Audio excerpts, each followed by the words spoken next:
네, 계속해서 이어서 사회탐구, 과학탐구 영역 2016학년도 학습 방법과 EBS 활용 전략 알아보도록 하겠습니다.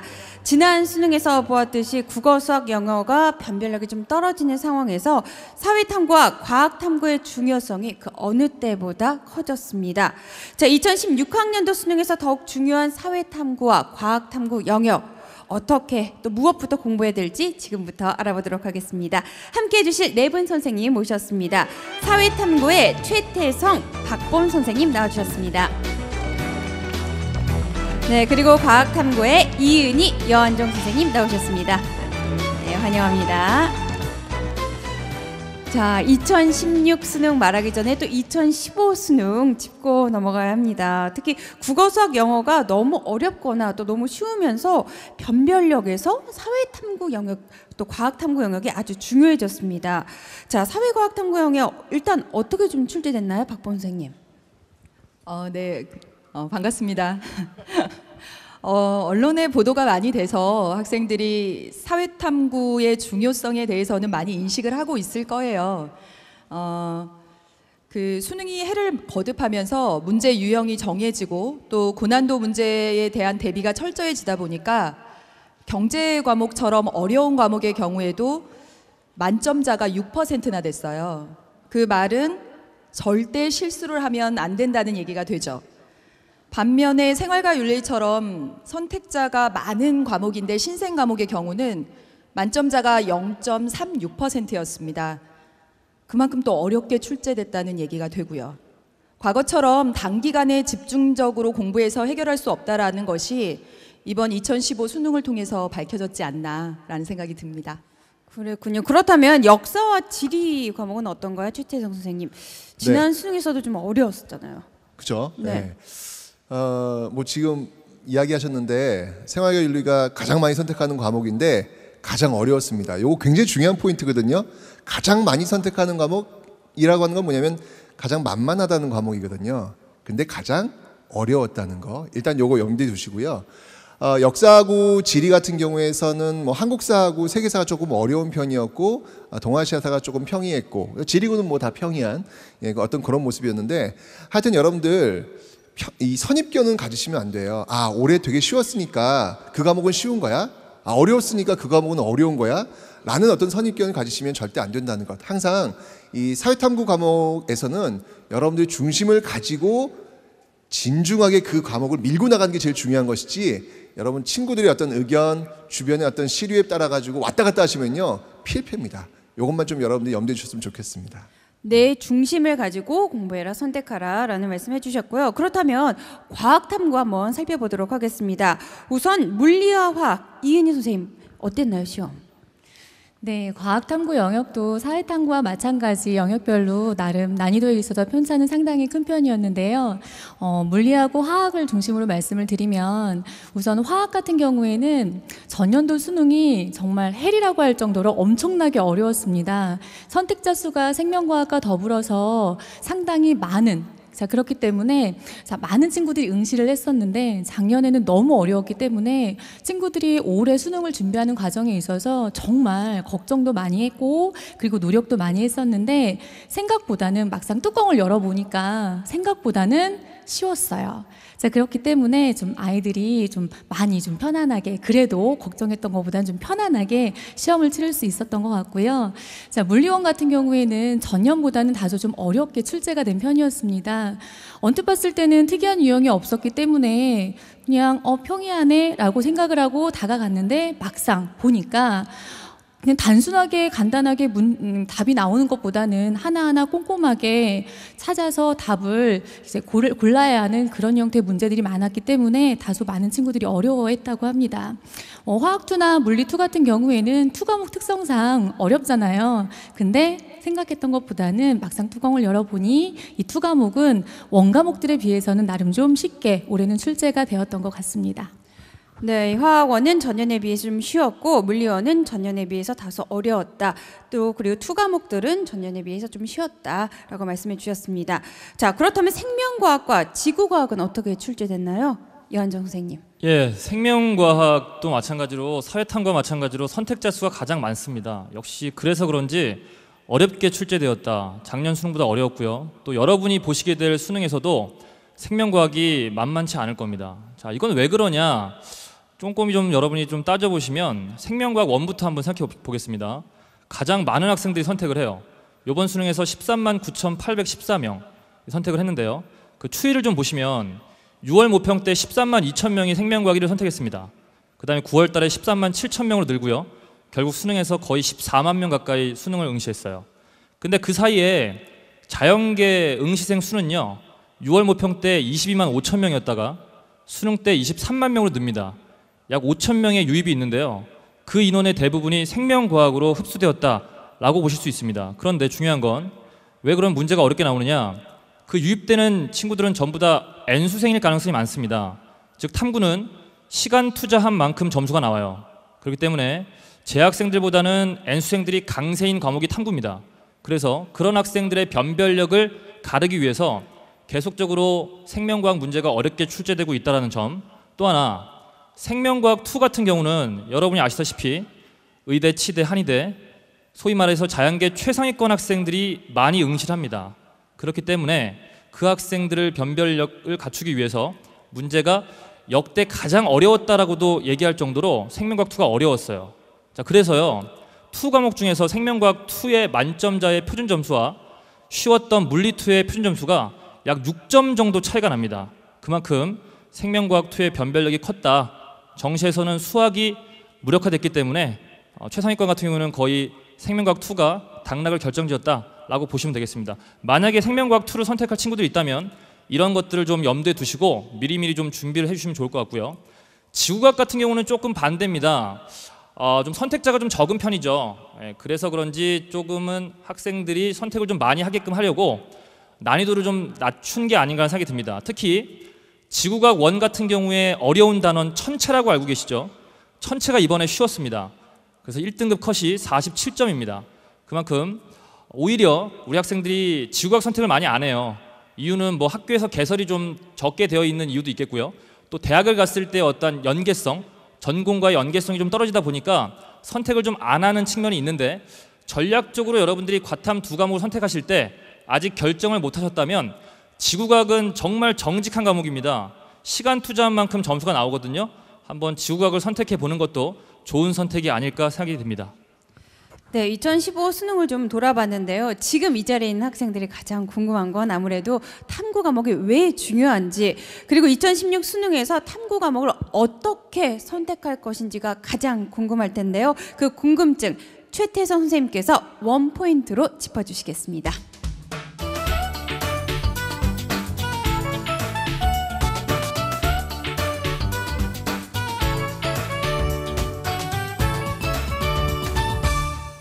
네, 제가 일단 이 탐구 왜 중요한지부터 좀 설명을 좀 먼저 드려야 될 것 같아요. 제가 이렇게 입설명이 와서 늘 하는 말이 있습니다. 정말 이 국영수만 기억하는 더러운 세상 했는데 올해 아주 탐구가 또 아주 빛을 발하는 그런 시간이 왔더라고요. 제가 좀 예측을 한번 해보건데 올해 이 쉬운 수능 때문에 굉장히 언론에서 여러 가지 비판도 많고 많았죠. 그러면 내년엔 과연 이 쉬운 수능 기조가 꺾일 것이냐? 안 그럴 겁니다. 기본적으로 이 정책적으로 쉬운 수능 기조는 지금 하나의 트렌드고 하나의 흐름이에요. 그렇기 때문에 내년도 역시 마찬가지로 굴하지 않고, 그런 비판 연애에 굴하지 않고 쉬운 수능 기조는 갈 겁니다. 왜냐하면 지금 보시면 알겠지만 지금 영어 같은 경우도 절대평가 얘기 나오고 있잖아요. 지금요. 그죠? 그건 기조예요. 하나의 흐름이기 때문에 과연 그런 상황 속에서 이 탐구가 어떤 역할을 할지 제가 좀 예를 좀 들어드릴게요. 저희 학교에 이번에 국어, 수학, 영어를 3과목을 다 1등급 받은 친구 나왔어요. 1등급을 받은 친구가. 그러면 이제 1등급을 받았으니까 이 친구는 어느 대학을 정시에 쓸까요? 예측컨대 서울대를 쓸 거라고 생각하죠. 그죠? 탐구가 안 나왔어요. 사회탐구 점수가 안 나와가지고 결국 연세대학교를 썼어요. 굉장히 탐구가 상위권에서 중요한 기능을 지금 차지했다는 이야기죠. 그 다음 중위권 한번 볼게요. 저희 반에 한 친구가 있었는데 그 친구가 수학이 1등급이 나왔어요. 수학이. 근데 국어하고 영어하고 탐구가 2등급, 4등급, 3등급, 4등급 이렇게 나왔어요. 제가 며칠 전이 뭐예요? 엊그저께죠. 옆에 이렇게 앉혀놓고 대학을 골라야 될 거 아니에요. 넌 수학을 잘 봤으니까, 문과인데 넌 수학을 잘 봤으니까 1등급이니까 어디든 갈 수 있지 않겠어? 라고 막 뒤져봤어요. 없어요. 네, 없어요. 수학을 아무리 잘 봐도 역시 문과 쪽 같은 경우에는 국어하고 영어하고 탐구 이쪽에서 받쳐줘야 어느 정도 대학에 들어갈 수 있지 수학만 잘해서는 안 되더라고요. 그렇기 때문에 여러분들 탐구 비중 자체가 그렇게 크지는 않지만 이렇게 쉬운 수능 기조가 계속 이어질 때 탐구는 굉장히 중요한 키를 가지고 있다라고 하는 것 절대 등한시해서는 안 되는 과목. 왜냐하면 제가 방금 설명드렸잖아요. 대학 등급이 달라집니다. 대학 등급이 탐구를 어떻게 받느냐에 따라 가지고 그렇기 때문에 탐구를 한 번쯤은 고민하면서 선택을 해야 되지 않을까라는 생각이 들거든요. 그럼 이제 질문들을 하실 거예요. 그럼 탐구 어떤 걸 선택하면 좀 더 유리할까요? 라는 질문들이 제일 많이 받는데 제가 그에 대한 좀 설명을 좀 드릴게요. 어떻게 선택할 것인가에 대한 건데 첫 번째 제일 좋은 선택은요. 이 방법입니다. 고3 내신 과목에 있는 과목을 선택하는 게 가장 좋습니다. 제가 예를 들어 드릴게요. 저희 학교가요. 지금 이제 여기 아까 선생님이 얘기했지만 탐구, 특히 사회 탐구에서 가장 많이 선택하는 과목이 뭐냐면 생활과 윤리와 사회 문화예요. 왜죠? 만만하니까. 쉬울 것 같으니까. 16만 명 정도가 선택을 합니다. 압도적으로 많이 선택하는 그런 과목이거든요. 근데 저희 학교에 이제 배치를 어떻게 하냐면 생활과 윤리를 2학년 때 배치를 해놓고 사회 문화를 3학년 때 배치를 해놨어요. 그리고 6월 모평 통계를 보니까 2학년 때 생활과 윤리를 배웠으니까 3학년 때 올라오면 시험을 잘 봐야 될 거잖아요. 그죠? 사회문화 지금 배우고 있는 중이니까. 그런데 딱 뚜껑 열어보니까 평균 5점 정도와 생활과 윤리가 미달이에요. 떨어져요. 사회과 문화에 비해서. 이게 통계치로. 그러니까 그 말은 뭐냐면 아무래도 고3 때 내신과 함께 수능을 선택하는 과목이 유리하다는 겁니다. 이게 첫 번째 선택의 하나의 노하우입니다. 두 번째는요. 전공 유사 과목이죠. 왜냐하면 아까 이금훈 선생님이 쭉 얘기하셨잖아요. 논술 준비하는 데 있어가지고 제가 만약에 경제를 가요. 저희 반에 지금 이번에 경제를 선택한 친구가 있었어요. 경제 선택하는 친구는 정말 용기 있는 친구죠. 왜냐하면 10,000명도 선택 안 하거든요. 아까 사회문화 생활과 윤리 16만, 경제 9,000명. 정말 용기 있는 친구들이죠. 근데 그 친구는 한양대학교 경제학과가 목표였어요. 논술 전형으로 봤는데요. 경제 그렇게 열심히 공부하더니 수시에서 경제로 턱 들어가더라고요. 합격했어요. 그러니까 아무래도 자기 그 전공하고 자기 공부하는 과목하고 유사하면 도움이 되겠죠. 그래서 전공 유사 과목 잊지 마시기 바랍니다. 그 다음 세 번째는요. 집단이 큰 아무 생각이 없어요. 네. 뭘 해야 될지 모르겠다 그러면요. 그냥 집단 큰 과목에 그냥 묻어가시는 게 제일 좋습니다. 네. 왜냐하면 16만이라고 하는 덩치 큰 덩어리가 있잖아요. 그 중에는요. 이렇게 이런 표현은 참 그렇지만 이렇게 많이 이렇게 밑에서 이렇게 좀 이렇게 받쳐주는 친구들이 많이 있어요. 여기 있는 여러분들은 아니죠? 아니어야 됩니다. 네, 굉장히 많이 있기 때문에 혹시 그해 수능 탐구 그 문제들이 어려웠다라고 했을 때 그 편차 자체를 좀 줄일 수 있는 그런 생각을 해보세요. 집단이 9,000명이에요. 근데 그 집단이 우수해요. 시험 문제가 어려웠어요. 이렇게 되면은 굉장히 이 표준 점수 잡는 게 굉장히 어려울 수 있습니다. 그렇기 때문에 아무 생각이 없다. 그냥 뭘 해야지 모르겠어요. 선생님 뭘 선택해 주세요. 그럴 때는 집단 큰 과목을 선택하는 것도 괜찮은 방법이다라는 걸 제가 말씀드립니다. 그 다음은요. 네 번째 방법으로는요. 하나만 더. 네. 좋아하는 과목 하시는 게 좋습니다. 네. 나는 정말 이 과목이 정말 마음에 안 맞아. 안 맞는데 이걸 1년 동안 공부한다? 그것도 고통이에요. 그래도 지금 좋아하는 과목과 공부를 해야지 내가 지금 싫어하는데 이거 갖고 계속 끙끙대고 있어요. 점수 오르지도 않아요. 네. 그렇기 때문에 좋아하는 과목 또 하나의 선택 기준이다라는 걸 제가 말씀드립니다. 그리고 마지막으로 제가 하나 중요한 팁 하나 드릴게요. 잊지 마십시오.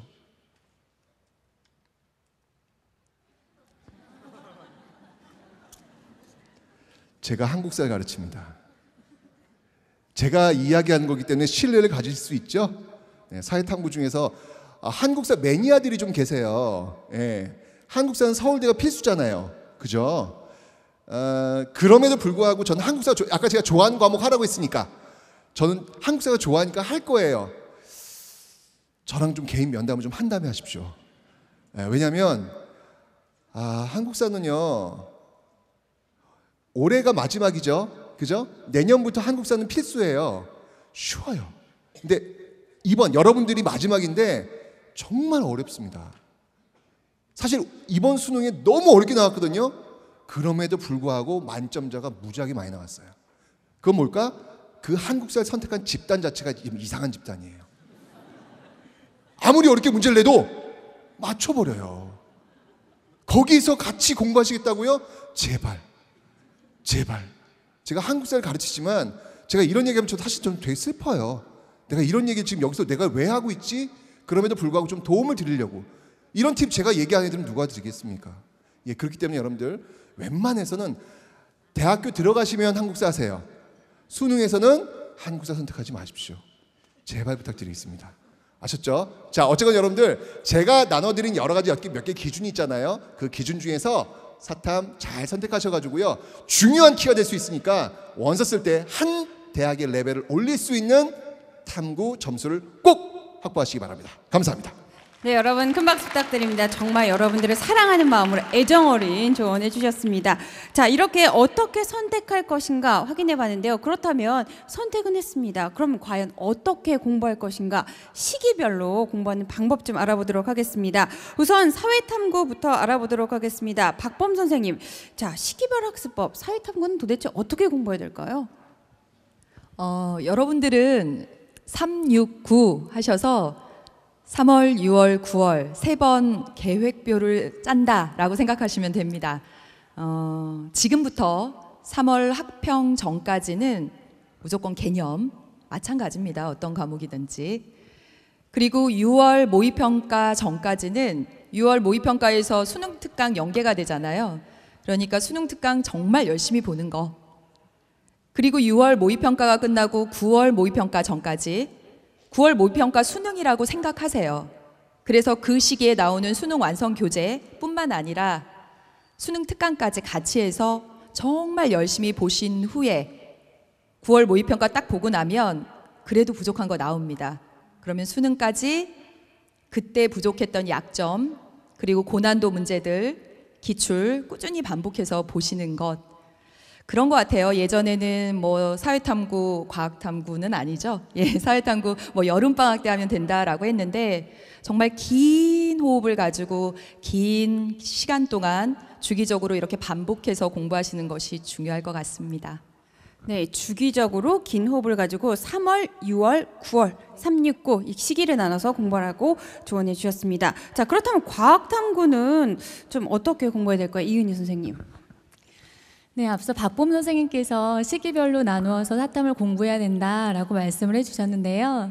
과탐도 그와는 크게 다르지 않아요. 그래서 여러분들께서 지금부터 시작을 해서 수능 전까지 이제 시기를 나누어서 큰 흐름을 여러분들이 만들어서 그에 따라서 쭉 학습을 하시는 게 가장 중요한데요. 자, 제가 이렇게 학교에서 많은 친구들을 지도를 하다 보면 그런 친구들이 간혹 보이더라고요.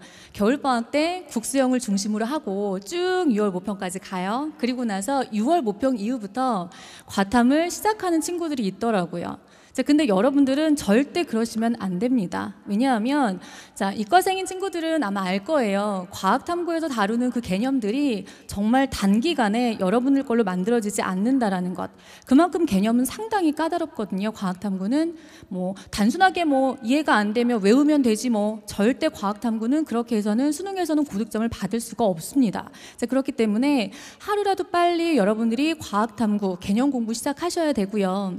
자, 더불어서 과학탐구에서 이렇게 문제들이 출제가 되는 것들을 보면 대부분이 자료 분석 유형입니다. 그럼 자료 분석이라는 것을 우리가 새로운 낯선 자료가 주어졌을 때 잘 해내서 정답을 찾아내기 위해서는 우리가 평상시에 그만큼 연습이 되어 있어야 되는 거거든요. 자, 그런 능력 또한 단시간에 절대 길러지는 것이 아닙니다. 자, 그렇기 때문에 여러분들, 자, 오늘 이 입시 설명회가 끝나고 바로 나가시면 집에 돌아가셔서 계획 세우세요. 그 계획 안에 과학 탐구 넣으셔서 여러분들이 장기간의 플랜 짜셔서 수능까지 꾸준히 가셔야지만 분명히 여러분들 수능 보는 그날 활짝 웃으면서 수능장 시험장 밖으로 나오실 수 있을 것입니다. 꼭 기억해 주세요. 네, 벼락치기가 아니라 긴 호흡을 가지고 장기간 학습하라 계속 강조하고 계십니다. 자, 이렇게 시기별로 공부하는데 가이드라인을 제시하는 것이 바로 EBS 커리큘럼입니다. EBS에서는요, 시기별로 수험생들에게 가장 중요한 부분이 어떤 점인지 정확하게 파악해서 시기별로 교재를 발행하고 있습니다. 그 교재를 활용해서 시기별로 공부하는 방법, 과학탐구 여한종 선생님께서 원포인트로 짚어주시겠습니다.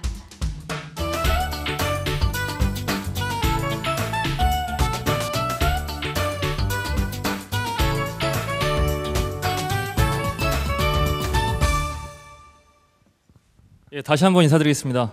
EBS에서 생명과학 강의하고 있는 여한종입니다. 고맙습니다. 예. 이렇게 추운 날씨에 멀리서 이렇게 찾아오셨는데 학부모님과 학생들을 위해서 어떻게 하면 탐구를 좀 정복할 수 있을지, 만점을 받기 위해서 1년 동안 어떻게 공부하면 될지 궁금하시죠? 예. 여러분에게 두 가지를 좀 안내해 드리겠습니다. 우리 학생들 지금 필기도구 있나요? 예, 가지고 있으면 좀 추운 손을 좀 꺼내서 두 가지만 일단 필기를 하고 제가 여러분들에게 EBS 활용한 만점 커리를 좀 소개해 드리도록 하겠습니다. 첫 번째입니다. 탐구, 사탐, 과탐 마찬가지일 것 같은데요. 개념의 완벽한 이해입니다. 중요한 건 암기가 아닙니다. 학부모님, 탐구는요, 암기 과목이 아닙니다. 탐구는요, 이해하셔야 됩니다. 개념의 완벽한 이해입니다. 대충 이해하면 안 되고요. 만점을 향해서 안정적인 1등급을 받기 위한다면 여러분들이 확실한 개념의 이해가 우선돼야 될 거예요. 두 번째입니다. 문제의 빠른 분석입니다. 자, 여기서 중요한 건요, 자료 분석이다, 문제 분석이다, 말 굉장히 많은데 빠른 게 중요한 겁니다. 자, 우리 2학년 학생들, 예비 고3 학생들 느낌이 좀 안 올 수 있는데요, 지금의 수능은요 굉장히 문제를 빨리 푸셔야 됩니다. 쉬운 단어는 확실히 쉽고요, 어려운 단어는 정해져 있음에도 불구하고 그 정해진 30분 내에 20분 푸는 게 만만치가 않거든요. 그래서 어떻게 내가 정해진 시간 동안에 빠르게 그 문제의 자료, 그래프, 표 이런 것들을 해석하느냐가 여러분들이 원하시는 만점 1등급으로 가는 지름길이 될 겁니다. 그 두 가지를 하는 데 있어서 EBS 커리큘럼을 어떻게 활용할 것인지, 시기별로 어떤 커리를 통해서 내가 만점으로 갈 것인지, 개념의 완벽한 이해와 문제의 빠른 분석을 어떻게 도움받을 것인지를 제가 이 시간에 간단하게 안내해 드리도록 하겠습니다. 일단 앞서 최태성 선생님이 말씀하셨던 것처럼 그런 형태로 사탐 과목이든 과탐 과목이든 여러분이 결정을 하셔야 되겠습니다. 두 과목을 아직 결정을 안 했다면 결정을 하시고요. 그런 다음에 아직까지 내가 1년 동안에 어떤 순서로 공부해야 될지 모르겠다, 그럼 제가 지금 여러분에게 보여드린 이 자료를 보시고 그대로 따라 하셔도 전혀 문제될 게 없습니다. 한번 보시고 여러분이 기존의 것이 있으면 그대로 하시되 내가 잘 갈피를 못 잡겠다, 그럼 지금 설명을 들으시면서 이대로 따라 하시면 됩니다. 전반전과 후반전 나눠볼까요? 우리 축구 좋아하는 남학생도 있을 텐데 전반전이 언제까지입니까? 우리 수험생에게 여름방학까지입니까? 아니죠. 6월 모의평가까지를 전반전이라고 생각하시면 됩니다. 사실 실제 여러분이 보시게 될 그 후반전은 굉장히 바빠요. 수시 원서 접수에 또 여름방학 슬럼프 여러 가지가 있기 때문에 여러분들이 실제적으로 정말 총력을 다해서 공부할 수 있는 시점은 언제다? 바로 전반전입니다. 6월 모평 전까지 여러분이 얼마나 자신의 어떠한 꾸준함을 가지고 개념을 공부할 수 있는지가 바로 여러분의 탐구 점수를 결정한다고 보셔야 됩니다. 그래서 개념에 집중하자라고 얘기했죠. 개념에 집중하셔야 됩니다. 섣부르게 문제풀이 너무 빨리 하지 마시고요.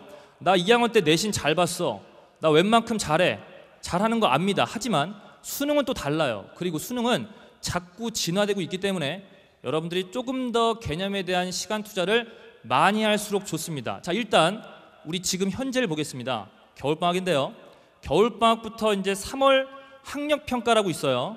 3월 첫 모의고사죠. 그때까지를 한번 볼까요? 일단 첫 번째, 수능이 뭔지를 좀 보셔야 됩니다. 선생님, 내신 등급은 잘 나오는데요. 저는 왜 모의고사가 안 나오죠? 자, 모의고사. 여기서 모의고사라는 것도 조금 구별하셔야 됩니다. 학력평가, 즉 도교육청에서 출제하는 것과 모의평가, 평가원에서 출제하는 게 약간 차이가 있습니다. 바라보는 각도가 다르고요. 여러분도 기출문제 풀어보시면 좀 다르다는 걸 느끼실 수가 있습니다. 그래서 올해 2014학년도, 즉 2015학년도 수능이겠죠. 2014년도 11월 달에 봤던 최근 수능의 해설 강의를 한번 보세요. 해설 강의를 보시고 여러분이 교과서의 처음부터 끝까지 다 정리를 하지 않았더라도 보십시오. 여러분이 공부한 부분을 보세요. 어떻게 수능 문제가 나왔는지, 내가 공부한 부분에서 수능이 어떤 식으로 나왔는지 한번 여러분이 해설 강의를 들어보십시오. 그런 다음에 일단 여러분들 EBS의 수능 개념 강의가 지금 있습니다. 지금 듣고 있는 친구들 한번 손 한번 들어볼까요? 네, 별로 없죠. 예, 지금 오늘 한번 들어가서 확인해 보십시오. EBS 수능 개념 강의가 있습니다. 그 개념 강의는 개념 100% 강의라고 보시면 되겠어요. 순도 100%. 그래서 개념만 여러분에게 한번 처음부터 끝까지 한번 쭉 완강할 수 있도록 여러분들에게 강의하고 있으니까 그 개념 강의를 이 겨울방학 때 꼭 좀 들어달라는 얘기를 좀 해주고 싶고요.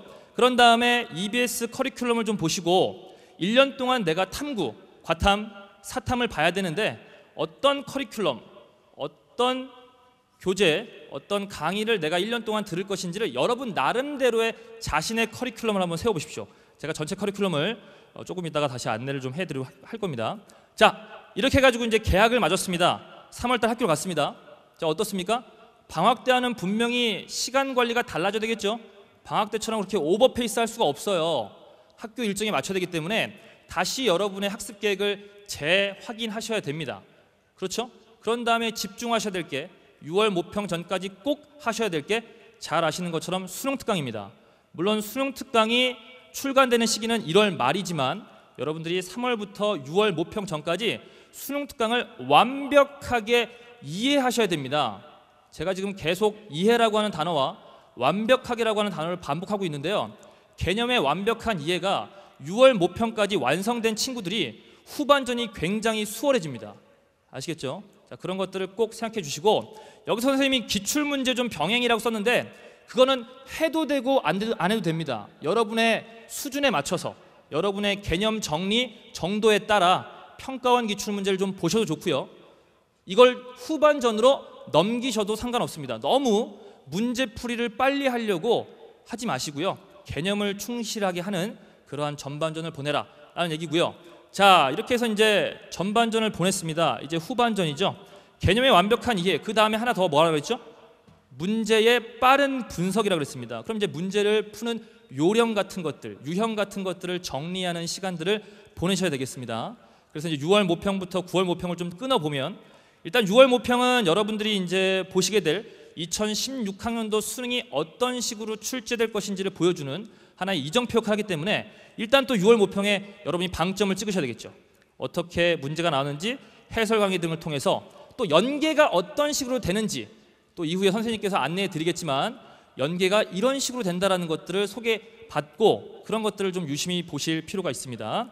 그런 다음에 탐구의 두 번째 연계 교재인 수능 완성이 나옵니다. 6월 중에. 그러면 이제 수능 완성을 보시는데 가장 안타까운 게 여기 있는 많은 학생들 또 우리 학부모님들도 들어보셨죠? 수능 완성은 문제집이니까 강의는 들을 필요 없어. 그냥 혼자 여러 번 풀어보면 돼. 아니요. 절대 문제집이라고 생각하시면 안 됩니다. 문제집은요, 나중에 수능 임박했을 때 시간 맞춰놓고 실전 모의고사 풀 때 그때 여러분이 하시는 거고요. 수능 완성은 연계 교재다. 어떻게 연계되고 어떻게 문제를 빠르게 분석할 것인지를 전문 선생님을 통해서 여러분이 안내 받으시면 훨씬 더 쉽게 수능 만점으로 여러분이 다가갈 수가 있는 겁니다. 자, 꼭 여러분들 수능 완성 놓치지 마시고요. 그 다음에 이제 9월 모평이 끝나고 이제 수능까지 굉장히 바쁜 시간입니다. 수시 원서 접수고 정신없는 시간인데요. 자, 그 시기에는 이제 여러분들이 6구 모평을 다시 한번 재확인하시고 약점을 마지막으로 극복할 수 있는 시간이 될 겁니다. 자, 그 다음에 제가 또 뭐라고 썼냐면 개념을 최종 점검한다. 개념은요, 6월 모평 전까지 최대한 열심히 하시고 완벽하게 이해하려고 노력을 했다라고 해서 끝나는 게 아닙니다. 수능까지 끝까지 물고 늘어지셔야 돼요. 끝까지 놓지 마시고 수능까지 개념을 끝까지 정리하신다는 생각을 가지셔야 됩니다. 자, 꼭 그런 생각 가지시고 또 여기서는 최종 점검, 내가 지금까지 했던 개념들이 잘 내 머릿속에 정리되어 있는지 다시 한번 점검하자. 그런 의미로 여러분이 생각을 하시면 되겠습니다. 자, 그런 다음에 이제 문제풀이 같은 것들을 이때 집중적으로 여러분들이 시뮬레이션이죠. 실제 수능 30분 놓고 마킹 시간까지 고려한 상태에서 여러분이 얼마나 문제를 풀 수 있는지, 어떤 단원에서 내가 문제풀이 하는데 속도가 늦어졌는지 그런 것들을 자꾸 반복하시면서 연습하시고 수능을 보시는 게 굉장히 중요할 것 같습니다. 자, 전체 우리 EBS 커리큘럼을 좀 여러분들에게 소개를 좀 해보도록 하겠습니다. 학부모님들 보셨나요? 이거 EBS 커리큘럼?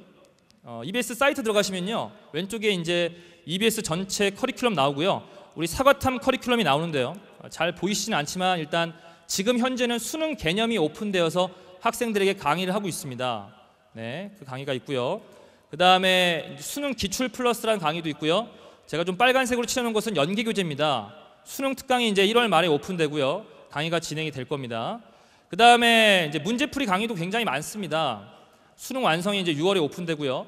EBS 엔제라든지 또 다양한 뭐 약점 집중 공략 특강이라든지 그러한 다양한 강좌가 있습니다. 이런 것들을 보시고 학생들이 어떤 커리큘럼으로 내가 1년 동안 탐구 정복을 하겠다라고 결정을 하시고 여러분이 차곡차곡 개념 정리, 문제풀이 정리를 해주시면 되겠습니다.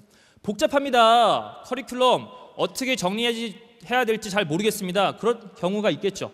예, 어떻게 좀 깔끔하게 이런 것들이 좀 핵심 커리라고 좀 소개해 주시면 안 되겠습니까? 자, 4가지를 좀 소개해 드리겠습니다. 기본 커리 4가지인데요. 일단 겨울방학 지금입니다. 오늘부터 시작하셔야 돼요. 안 한 친구들은요. 수능 개념입니다. 수능 개념, 탐구 만점은 개념을 잡는 것이라고 했죠. 순도 100% 개념 강의. 자, 이걸 지금 하시고요. 그 다음 2번째 커리 수능 특강입니다. 언제까지? 6월 모의평가까지 여러분들 수능 특강 꼭 완성을 해 주시고요. 이 안에도 문제 많습니다. 자꾸 다른 참고서에 있는 문제집 기웃거리지 마시고요. 수능 특강, 수능 완성에 있는 문제만 제대로 푸셔도 충분합니다. 거기에 기출 문제만 여러분이 풀어보시면 문제는 그걸로 충분합니다. 자, 그 다음에 이제 3번째 아시는 것처럼 뭘까요? 예, 수능 완성이죠. 9월 모의평가 전까지. 6월 모평까지는 수능 특강이 70% 연계되는 거고요. 9월 모의평가 때는 수능 특강과 수능 완성이 합쳐져서 70% 연계되는 겁니다. 예, 그런 것들 기본적으로 좀 알아두시고요. 그 다음에 마지막으로 이제 뭐 지금 올해는 최종 병기라는 강좌가 있었는데 나름대로 최종 마무리 강좌입니다. 자, 첫 번째와 4번째는 비연계 강의입니다.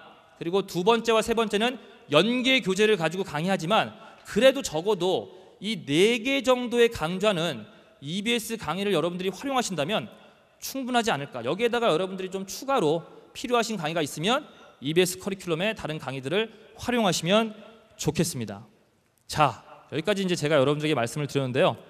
우리 학생들 또 학부모님들 탐구가 굉장히 변별력이 크다라고 하지만 EBS로 충분합니다. 사교육을 기웃거리시겠습니까? 탐구만큼은 EBS를 믿고 EBS에서 만점까지 받으시는 우리 학생들 됐으면 좋겠습니다. 감사합니다. 네, 여러분 큰 박수 부탁드립니다. EBS에서 만점 받을 수 있습니다. 자, 또 학습 방법과 또 학습 전략 얘기하다 보니까 계속 반복되는 단어가 있습니다. 바로 연계인데요. 자, 연계하면 빼놓을 수 없는 게 수능 70% 연계되는 EBS 교재겠죠. 그렇다면 과연 EBS 연계 교재 어떻게 공부하면 될지, 어떻게 활용하면 될지 공부하는 방법 좀 알아보겠습니다. 최태성 선생님, 일단 사회탐구는 EBS 연계 교재 어떻게 활용하면 될까요? 네, 뭐 연계 교재는 단순하죠. 수능 특강하고 수능 완성 2개인데 뭐 70% 연계라고 하는데 그 70%는 굉장히 상징적인 숫자를 의미합니다. 70%만 시험에 나오고 그럼 30%는 뭐 다른 데서 나오는가 이렇게 오해들을 많이 하시는데 절대 그렇지 않습니다. 70% 연계라고 하는 것은 그 교재에서 70%를 직접 연계시켜서 문제를 낸다는 걸 의미하는 거지 그 외에는 다른 데서 낸다 그런 의미가 아니거든요. 이 평가원 연계 교재의 수능 특강 수능 완성만 공부하시면요, 100% 만점 받을 수가 있습니다. 제가 그냥 하는 얘기가 아니고요. 이 EBS에서 내오는 그 교재는 자신 있게 제가 말씀드릴 텐데 대한민국에서 가장 잘 만든 교재입니다.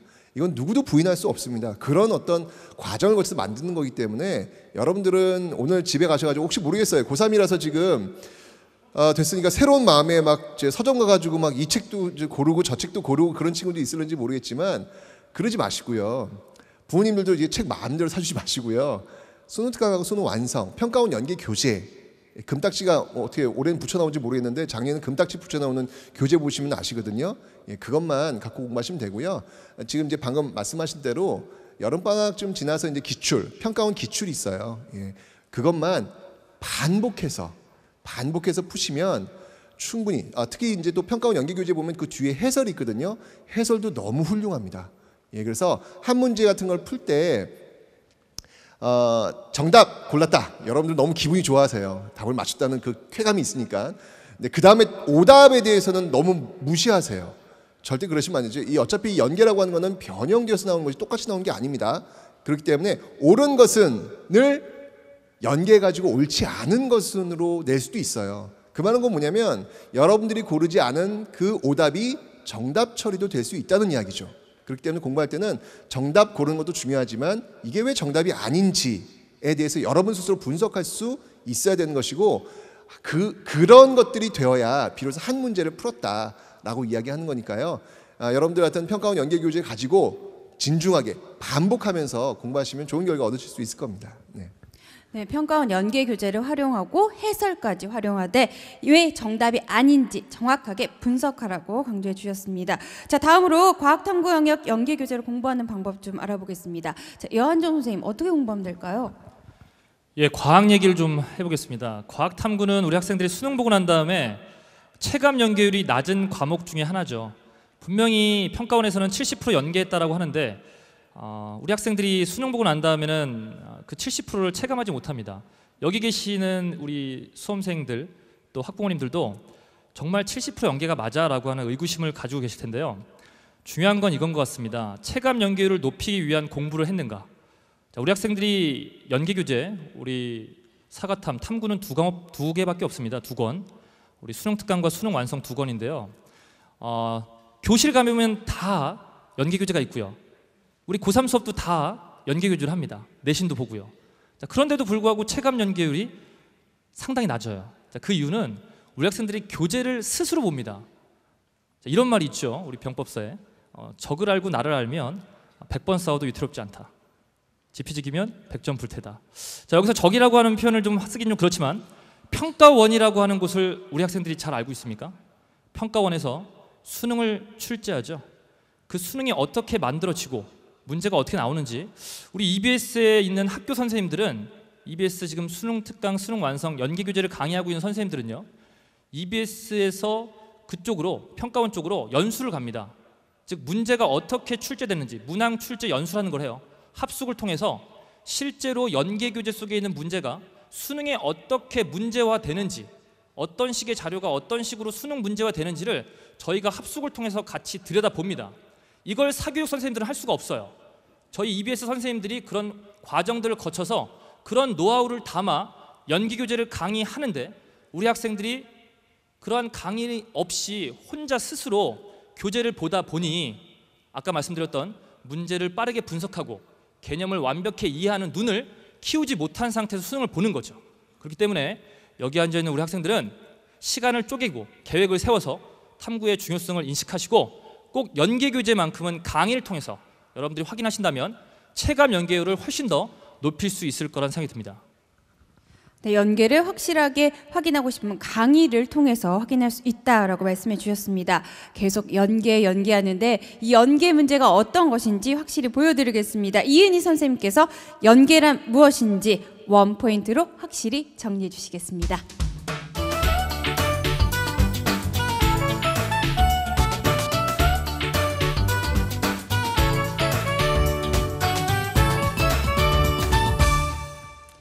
네, 안녕하세요. 반갑습니다. 저는 EBS에서 화학을 가르치고 있는 화학여신 이은희라고 합니다. 자, 여러분들 오늘이 앞으로 여러분들이 치르게 될 2016 수능까지 며칠 남았는지 혹시 알고 계세요? 알고 계시네요. 320일 남았습니다. 자, 이 320일 동안 이제 그 동안에 여러분들은 앞으로 이제 연계 교재와 함께 정말 살아가셔야 되는데, 자, 여러분들이 그 탐구 과목 2과목 선택하시잖아요. 그 선택하는 2과목과 관련된 연계 교재는 4권이에요. 과목별로 2권씩 수능 특강 그리고 수능 완성. 자, 그 안에서 수능에서는 70%를 연계해서 여러분들에게 이제 문항을 출제를 하게 되는데, 자, 우리는 궁금해요. 도대체 이 내가 공부를 하는 이 연계 교재에 어떻게 활용을 해서 공부를 해야 되는지, 수능에서 어떻게 연계가 되는지 알아야 준비를 할 수 있잖아요. 자, 그래서 선생님이 주어진 한 5분 정도의 시간 동안 이 평가원에서 연계하는 연계 유형에는 어떤 것들이 있는지 설명드리고, 그리고 나서 여러분들이 그를 어떻게 활용을 하셔서 공부하시면 되는 건지에 대해 말씀을 드리도록 할게요.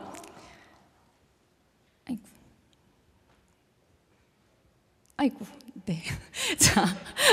자, 연계 유형은요, 크게 3가지가 있습니다. 자, 보시면 개념 연계, 그리고 자료 연계, 그리고 변형 연계, 이렇게 3가지가 있는데, 자, 단어를 들으면 대략 무슨 뜻인지는 와 닿아요. 그죠?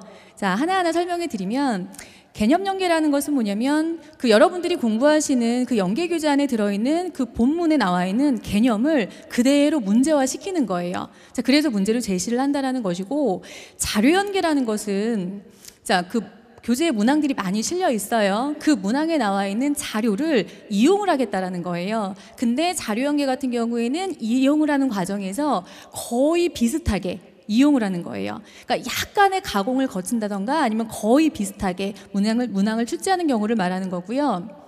자, 변형 연계 같은 경우에는 문항에 나와 있는 주어진 자료들을 바꾸는 거예요.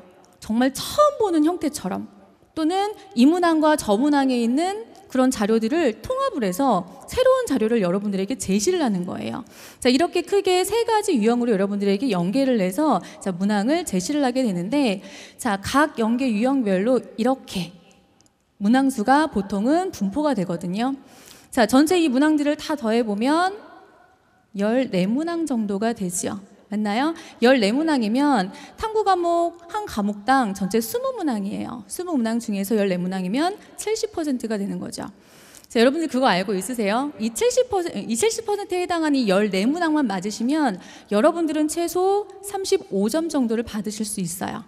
전체 50점 중에서 35점을 받으시는 거예요.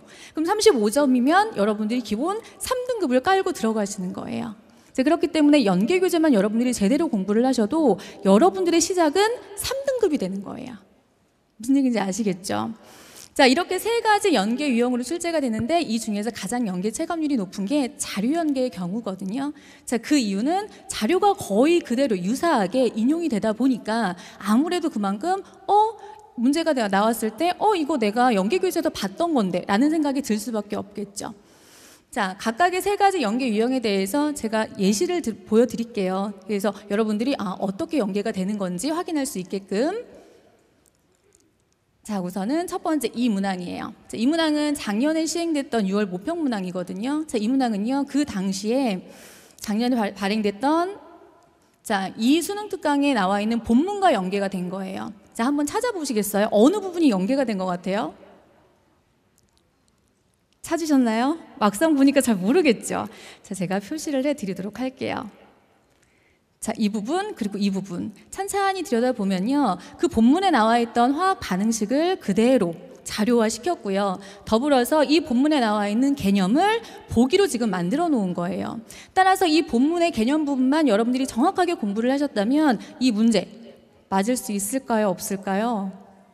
그죠? 맞출 수 있겠죠. 자, 이런 식으로 출제하는 게 개념 연계라고 보시면 돼요. 자, 그래서 본문의 개념 설명을 그대로 문제화시켜서 제시하는 경우.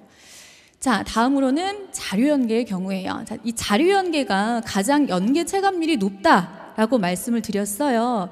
자, 왜 제가 그런 말씀을 드렸냐면, 자, 이 문항은 올해 치러졌던 6월 모평 문항이거든요. 자, 이 문항은요, 올해 수능 특강 이 문항과 연계가 된 문항이에요. 자, 보시면 어느 부분이 연계가 됐는지 와 닿나요? 확 와닿죠. 그죠? 자, 그래서 보시면 자료가 거의 그대로 쓰였어요. 약간의 가공을 거치기는 했어요. 자세히 보면 물이라고 되어 있는 부분을 그냥 A라고 바꿨어요. 약간의 가공을 거쳤어요. 하지만 거의 유사해요. 더불어서 연계교재 이 보기 부분에 나와 있는 이 내용들을 여러분들이 옳고 그름 찾을 수 있는 정도면 이 출제된 문항의 보기 또한 여러분들이 쉽게 옳고 그름을 찾을 수가 있다라는 거예요. 자, 그래서 이 자료 연계라는 것은 이렇게 연계된 문항의 자료를 그대로 이용하다 보니까 아, 연계됐구나 라고 내가 많이 느낄 수 있는 그런 형태라고 보실 수가 있겠죠. 자, 다음으로는 변형 연계예요. 자, 변형 연계 같은 경우에는 자, 제가 대표적으로 이 문항을 가지고 왔는데요. 자, 역시 올해 치러졌던 6월 모평 문항이거든요. 자, 이 문항은요, 올해 수능 특강 이 문항이랑 연계가 됐어요. 자, 찬찬히 한번 들여다보시겠어요? 어느 부분이 연계가 된 것 같나요? 잘 안 보이죠? 전혀 다른 자료 같아요. 근데 연계된 문항이라고 평가원에서는 제시를 했다고요. 자, 어느 부분인지 같이 들여다볼게요. 지금 초록색으로 네모 상자를 칠해놓은 이 부분. 자, 연계교재 수능특강의 교재에 나와 있는 이 부분에서 자, 한 개당 그 원자의 개수를 지금 제시하고 있어요. 자, 6월 모평 문제도 역시 마찬가지 원자의 개수를 제시하고 있어요. 자, 더불어서 이 빨간색으로 표시되어 있는 이 부분 보시겠어요? 자, 우리 수능특강에 나와 있는 문제의 경우에는 그래프로 주어졌죠. 그리고 물질을 구성하고 있는 원소들의 질량이 주어졌어요. 하지만 6월 모평 문제에서는 이 그래프를 뭘로 바꿨어요? 표로 바꿨고 더불어서 질량이 아니라 질량비라는 형태로 여러분들에게 제공을 한 거예요. 자, 이렇게 보니까 아, 연계가 좀 됐구나라는 게 느껴지시죠? 근데 언뜻 봤을 때는 이게 연계야? 왜? 라는 생각이 드는 그런 유형이에요. 그러니까 변형 연계가 가장 대표적인 이렇게 전혀 연계됐다라고 느낄 수 없는 그런 형태라고 보실 수 있겠죠. 자, 이런 식으로 해서 여러분들이 크게 세 가지로 연계되는 그런 유형들의 문항들을 아마도 내년에 치러지는 6월 모평 그리고 9월 모평 그리고 수능에서 아마 보시게 될 거예요.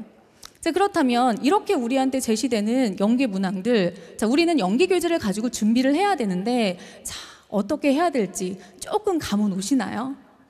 자, 제가 생각할 때는 여러분들은 연계 교재를 자, 이렇게 공부를 하시면 좋을 것 같아요. 자, 우선은 첫 번째로는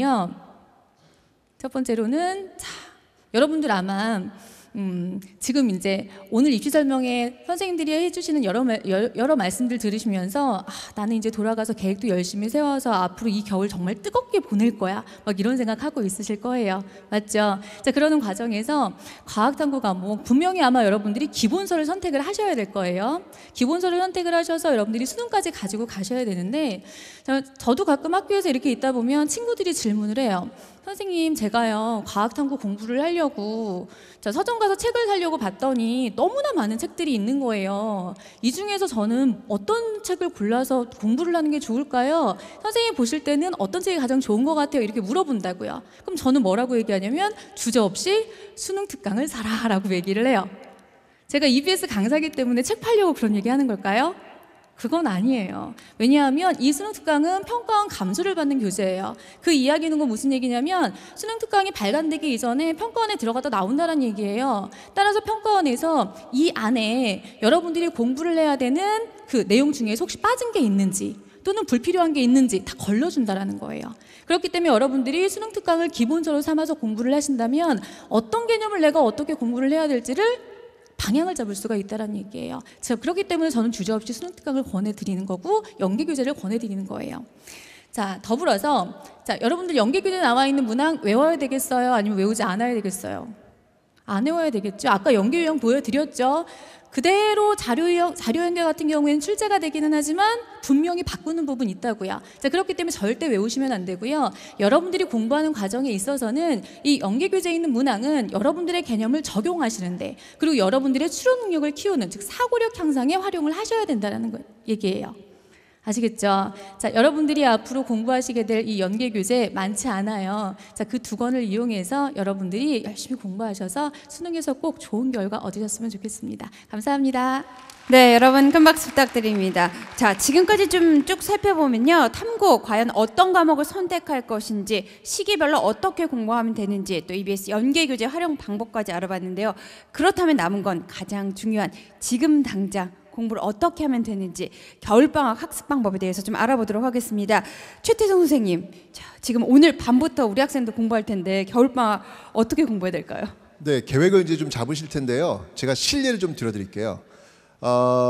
저희 반에 한 친구가 있었어요. 그 친구의 목표는 연세대학교 목표였습니다. 그래서 열심히 공부를 해요. 진짜 열심히 공부했는데 너 근데 6월 목표인데 탐구 점수가 안 나오는 거예요. 그래서 너 탐구 언제 할 거야 그랬더니 선생님 저 여름부터 할 겁니다 그러더라고요. 정말 밤을 새서 공부하는 친구예요. 정말 열심히 하는 친구인데 선생님이 그랬죠. 너 여름부터 하면 안 되는데 너 늦어. 선생님 걱정하지 마세요. 저 할 수 있습니다. 그래? 그럼 한번 해봐라. 네 마음대로. 정시 결과가 어떻게 나왔을까요? 탐구 4. 안 나와요. 여름부터 공부하는 거 여러분 안 됩니다. 겨울부터 하셔야 돼요. 근데 또 그렇다고 해서 또 그러면 겨울방학 때 탐구 영역을 끝내야 되겠다. 탐구만 해야 되겠다. 그건 아니고요. 제일 중요한 건 국어, 수학, 영어가 맞습니다. 예, 국어, 수학, 영어 공부 많이 하셔야 돼요. 그런데 예를 들어서 수학 아까 심주혁 선생님 나오셨잖아요. 얼굴 잘생겼죠. 예, 계속 보시면 아무리 잘생겨도 지겨워요. 지겹지 않겠습니까? 가끔은 저도 좀 봐주세요. 한국사 선택하지 말라 그랬구나. 죄송합니다. 저 빼고요. 여기 좀 가끔. 그래서 제가 시간 비율을 8대2 정도. 8대2 정도. 국어, 수학, 영어 80이면 사탐, 탐구, 또 과탐 한 20 정도. 요 정도 비율에서 꾸준히 가주는 게 가장 좋다라는 말씀을 제가 드리고 싶습니다. 네, 자, 그렇다면 화학 여신 이은희 선생님, 과학탐구 영역은 겨울방학 때 어떻게 공부하면 될까요? 네, 과학탐구 영역도 이제 최태원 선생님이 말씀하신 것처럼 이게 사탐처럼 이제 중요하게 여러분들이 공부를 해주셔야 되는데요.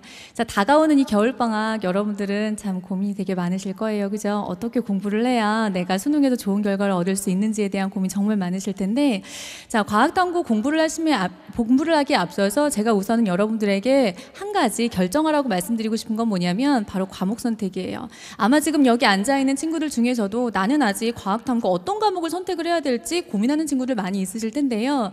자, 앞서서 최태원 선생님이 말씀하셨어요. 내가 좋아하는 과목, 내가 잘할 수 있는 과목을 여러분들이 선택을 하시는 것. 만약에 이도 저도 아니야 하는 친구들 같은 경우에는 어떤 과목을 선택을 하는 게 좋을까? 그죠? 집단이 큰 선택자 수가 많은 과목을 선택하는 것이 그만큼 아마도 여러분들이 보다 더 나은 등급을 받을 수 있는 그런 선택이지 않을까라는 생각이 들고요. 자, 그렇게 과목을 선택을 하셨으면 여러분들은 이 두 과목을 겨울방학 동안 공부를 하셔야 되는데 가끔가다 그런 친구들이 있어요. 선생님 저는요 이 과목 먼저 하고요. 그리고 나서 이거 끝나고 나서 이거 하려고 하는데요. 어때요? 제 계획이? 이렇게 물어봐요. 근데 여러분들 기억하셔야 되는 건요. 탐구 과목은요. 절대 하나 끝나고 하나 하시는 게 아니에요. 두 과목을 같이 가지고 가시는 거예요. 왜냐하면 우리는요. 천재가 아니잖아요. 그죠? 그래서 한 과목을 끝냈어요. 그리고 나서 또 다른 과목을 하는 과정에서 그 앞서 했던 과목에 대한 개념들 잊어버릴 수 있어요. 분명히 다 까먹는다고요. 자, 그러면 그만큼 내가 시간 들여서 공부했던 것들 다 헛수고잖아요. 절대 그러시면 안 되고요. 계획을 세울 때 꼭 여러분들이 염두하셔야 되는 것, 두 과목 동시에 가셔야 된다는 것. 아시겠죠? 네, 두 과목을 동시에 가라라고 말씀해 주셨는데요. 자, 화학 여신께서 말씀하셨다면 이번에는 사탐 여신에게 들어보도록 하겠습니다.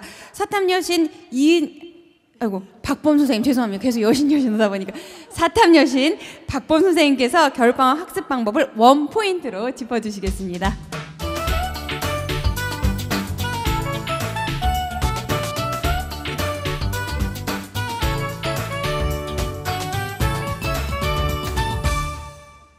네, 안녕하세요. 저 EBS에서 사회문화를 담당하고 있는 박봄입니다. 네, 반갑습니다. 이렇게 쭉 둘러보니까 정말 열심히 들으시네요. 저는 지금 사회탐구 겨울방학 학습법이라는 주제로 나왔지만 지금껏 선생님들께서 말씀하신 내용을 압축, 정리해드리도록 하겠습니다. 제가 이 겨울방학 학습법 때문에 이걸 어떻게 말을 해야 되나 고민을 좀 하다가 네. 공부의 왕도를 정말 많이 봤어요. 이거 적으세요, 여러분. 오늘 집에 당장 가서 공부의 왕도를 본다. 정말 반성 많이 하면서 아니 이런 애들이 있단 말이야. 막 일기에 쓰고 막 반성하고 막 머리 쥐어 뜯고 막 아무튼 이랬습니다. 공부의 왕도 보시면 자극을 굉장히 많이 받게 돼요. 반드시 가서 보십시오. 아이고 잘 안 넘어가네요. 네. 겨울방학 공부의 시작은 선택부터고요. 선택에 대해서는 최태원 선생님이 잘 말씀해 주셨습니다. 한 가지만 부연 설명해 드리면 선택한 것은 절대로 바꾸지 않는다라는 생각으로 끝까지 가져갈 과목을 신중하게 결정하시길 바라겠습니다. 이제 선택했습니다. 그럼 무엇을 해야 하냐? 아이고. 이거였는데. 1, 2, 1, 2 이렇게 하시면 되는데요. 2015년 1월과 2월 겨울에 개념 1회독 하시고요. 네, 2과목 병행하라는 말씀 이은희 선생님께서 해주셨죠. 3월 학평을 수능이라고 생각하십시오. 수능이 3월로 다가왔다라고 한다면 반드시 내가 선택한 과목 2과목 있잖아요. 반드시 살펴보아야죠. 1회독 해봐야 되겠죠. 여기서 중요한 것은 무엇이냐면 단권화입니다. 여러분은 앞으로 수능 특강, 수능 완성 정말 많은 교재들을 갖게 될 거예요. 그 교재들에 다 표시하고 그 교재들에 다 적으면서 필요할 때마다 이 교재, 저 교재를 다 뒤적뒤적 하시면 안 됩니다. 반드시 지금 본 개념 교재 내지는 노트에 그 모든 내용이 담겨지도록 하는 단권화를 지금 이 겨울에 반드시 시작하셔야 됩니다. 그렇다면 어떻게 하느냐? 혼자 하는 거 아니겠고요. 반드시 강의나 수업을 통해서 하셔야 됩니다. 그 이유는 다음과 같은 이유로 명백한데요. 바로 수능이 20문제이기 때문에 그렇습니다. 개념이 이렇게 두꺼운데 수능은 20문제밖에 안 나요. 그 말은 수능에 나는 문제가 정해져 있다라는 얘기입니다. 혼자 공부하는 학생들 중에 별로 중요하지 않은 부분에 매몰돼서 막 고민하고 시간을 보내는 학생들이 있습니다. 그게 정말 비효율적이죠. 또 사탐의 경우는 혼자 개념 정리된 부분을 가지고 암기를 하는 학생들이 있습니다. 수능은 절대로 네가 암기를 잘했는지 안 했는지를 물어보는 그런 형태로 출제되지가 않아요. 추론형이라고 하죠. 생소한 지문에서 어떤 개념을 적용해야 되는지 찾아내야 됩니다. 그러자면 전문가의 도움이 필요하고 따라서 강의를 통해서 개념을 공부하는 것이 가장 효율적인 방법이 됩니다. 결론적으로 여러분은 이 2가지만 하시면 됩니다. 겨울방학에 강의 듣고 복습하는 거죠. 여지껏 선생님들이 말씀하셨다시피 이 복습은 암기가 아닙니다.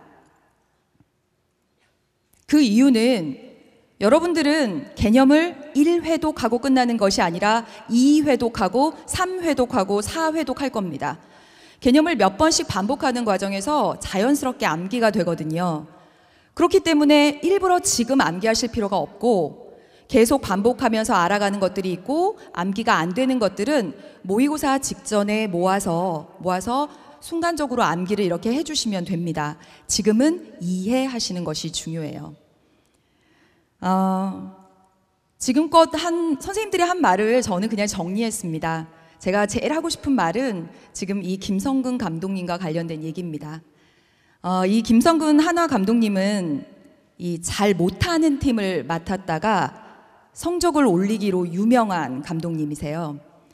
이 야구가 이 겨울에 하기에 우리나라가 추우니까 야구 선수들이 따뜻한 나라로 전지훈련을 가죠. 이분이 얼마나 혹독하게 훈련을 시키냐면 선수들이 그 나라에서 이렇게 막 연습하다가 방망이가 부러지잖아요. 그러면 그 부러진 방망이로 뗏목을 만들어서 탈출하고 싶다 라고 말할 정도로 그렇게 아주 혹독하게 훈련을 시킨다라고 합니다. 김성근 감독님에게 왜 이렇게 혹독하게 연습을 시키냐, 권위주의적으로 보이기도 하는데 이렇게 물어봤습니다. 그랬더니 감독님 하시는 말씀이 성적이 안 나오면 훈련을 더 많이 해야 되는 것이 당연한 게 아니냐, 이런 말씀을 하셨습니다. 참 아이러니하게도 공부를 잘하는 학생들이 더 많이 공부를 하고 있어요. 성적이 안 나오면 더 열심히 더 많이 해야 되는데도 불구하고 말이죠. 여러분, 이제 겨울 왕국이 펼쳐지고 있습니다. 이 겨울방학을 반드시 정복하시길 바라겠습니다. 그래야만 2016년 따뜻한 봄을 맞이할 수 있습니다. 지금까지 사회탐구 박봄이었습니다. 네, 여러분 큰 박수 부탁드립니다. 이렇게 학습 방법까지 알아봤는데요. 마지막으로 우리 선생님들께 격려의 메시지 들어보겠습니다. 자, 최태성 선생님. 시간이 많죠. 저 시를 한번 좀 이렇게 읊어드리려고 왔는데 짧게 해야 되겠습니다. 여러분들이 첫 마음이 지금 단단하시죠? 시 제목도 첫 마음입니다. 박수도 없네요. 감사합니다. 첫 마음. 저마다 지닌 상처 깊은 곳에 맑은 빛이 숨어 있다. 첫 마음을 잃지 말자. 그리고 성공하자. 참혹하게 아름다운 우리 첫 마음으로. 감사합니다. 네, 큰 박수 부탁드립니다. 자, 박범 선생님도 한 말씀 해주시죠. 지금 이 시기가 그 폭풍에 휩쓸려가는 것 같다, 너무 무섭다라고 말하는 수험생이 있었어요. 저 진짜 이해합니다. 지금 내가 공부를 하고 있는 건지, 이렇게 책을 보고 있긴 한 건데 머릿속에 들어가는 건지, 이 본 내용들이 시험에 나올지 정말 걱정 많이 되죠.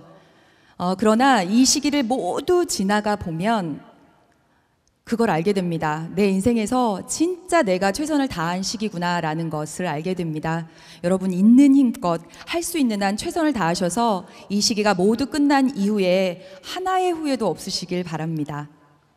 네, 여러분 따뜻한 박수 부탁드립니다. 이은희 선생님 격려의 말씀 좀 부탁드릴게요. 네, 사람이 성공을 하기 위해서는 삼심이 필요하다고 해요. 당장 우리 눈앞에 와 있는 성공은 바로 수능에서의 좋은 결과를 얻는 거라고 생각합니다.